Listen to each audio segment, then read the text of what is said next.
Danielle, thanks. Well, you may have seen the photos all over your news feed, right? Facebook, Instagram, Twitter, people showing off that older version of themselves thanks to the app called FaceApp.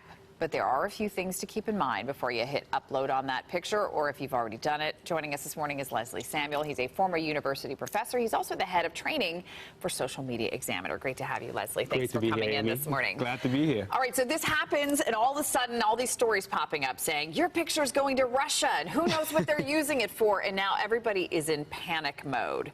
What do we need to know? So it's kind of interesting because you're seeing these pictures all over Facebook, all over social media, and what people are starting to be concerned of are the terms of service and the privacy policies for this app. And what it basically allows them to do is pretty much anything with your pictures. Great. For commercial purposes, for any purposes. They have access to your pictures, they have access to your information, and that it makes some people kind of nervous. It should. Right? I mean, shouldn't we be concerned about this, Leslie? But I guess now we're hearing people say, well, it's not just that app, it's anything you put your face on. Is that true? That's exactly it. If you think about it, many of the apps that we use on a day-to-day basis, if you look at their terms of service and their privacy policies, you're going to see something very similar. We are giving them access to our valuable data, and we have to be aware of that fact. All right, so what is it that these companies want with our information? What are they using it for? It's a great question.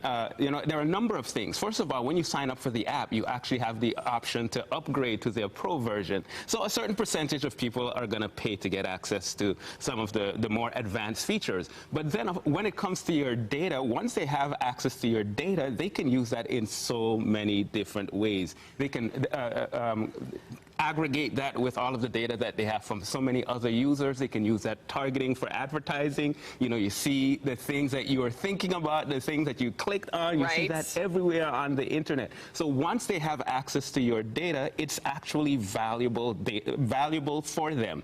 So what you're saying is it's not a coincidence that if I happen to be talking about, oh, we need a new mattress around the house, or I searched it, that all of a sudden I'm going to see ads popping up everywhere. Definitely not a coincidence. You're giving these companies data about your habits, data about the things that you are doing on a daily basis, and they're using that to target you. Now, that may or may not be a good thing depending on the intent of the company. Right. All right. So, Leslie, should we just give up at this point on having any privacy at all when we're online? So to a certain extent, you know, the privacy thing, it's almost a myth when it comes to online. You think you post something on Facebook, it's just for your friends, but it's called the World Wide Web for a reason. Once you put it out there, people can get access to it. But I think it's important for us to be proactive about who we allow to get access to our data and what we get in exchange for it. When you use a service like Facebook and many social media apps, you get the ability to connect with people all over the world, to communicate with people for free, and to market your business and so on. When you use an app like FaceApp, you get the ability to see yourself